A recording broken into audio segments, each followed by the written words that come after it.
Regionalização da ONU. Como consequência das transformações geopolíticas do final do século XX, a ONU criou então uma nova regionalização para tentar assim compreender o mundo contemporâneo. A ONU classifica os países de acordo com o índice de desenvolvimento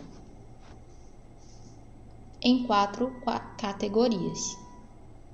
Essas são muito elevado, elevado, médio e baixo. Nesse caso, os países são agrupados segundo uma combinação de critérios sociais e econômicos.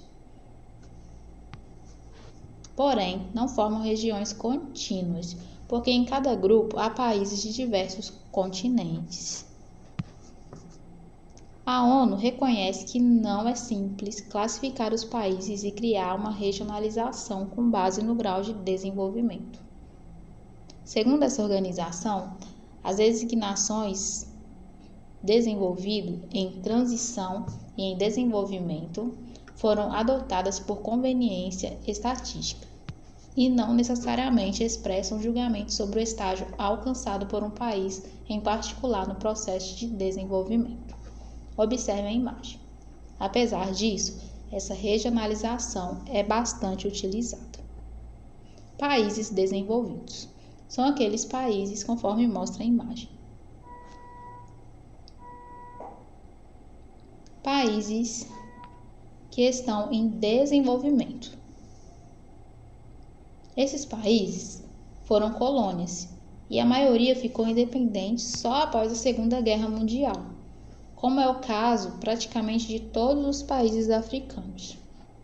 Por isso, muitos deles sofrem as consequências desse passado de exploração.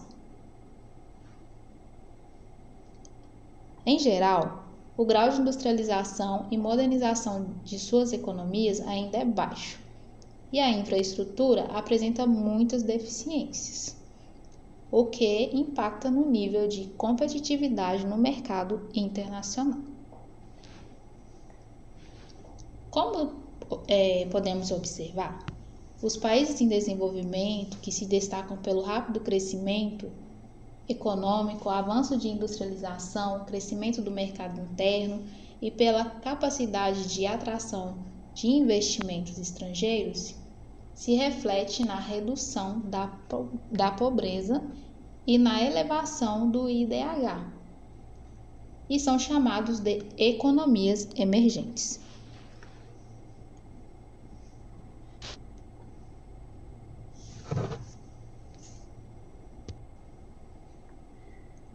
Segundo a Conferência das Nações Unidas para o Comércio e Desenvolvimento, em 2018 havia 37 países emergentes, entre os quais se destacam Brasil, México, Argentina e outros. No grupo das nações em desenvolvimento, há uma subclassificação que se refere a países que são menos desenvolvidos. Por exemplo, segundo a ONU, são 48 países pobres e vulneráveis, 34 na África, 13 na região da Ásia-Pacífico e 1 no Caribe. Observe a imagem. O país que se destaca nesse grupo é a Rússia, pois a maior economia entre os países em transição é a do país.